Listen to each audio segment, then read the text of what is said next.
దేవాదేవుని నామమును వ్యర్థంగా ఉచ్చరించకూడదు. కొంతమంది అన్నిటికీ మాటకు ముందు మాటకి వెనక ఏం చేస్తారు?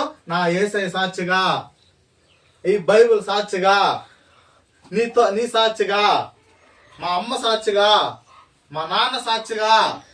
ఎందుకంటే నీ మాటల నమ్మకంలా, నీ మాటల యథార్థలా, నువ్వు నిజం మాట్లాడట్లా. అందుకేమవుతుంది? మాటకు ముందు మాటకు వెనకనా దేవుని మీద ఒట్లు పెడతా ఉంటాము. అందుకే దేవుడు చెప్తున్నాడు, ఆయన యొక్క నామాన్ని మనం ఏం చేయకూడదంట? వ్యర్థముగా ఉచ్చరించకూడదు. దేవాదేవుని యొక్క నామము ఘనమైనది, అది శక్తివంతమైనది, అది రెండించులు కలిగిన ఖడ్గం వలె ఉంది. అయితే దాన్ని మనం ఎలా చేయాలా? అంత పరిశుద్ధంగా దేవాదేవుని నామాన్ని మనము ఉచ్చరించే వారిగా ఉండాలి.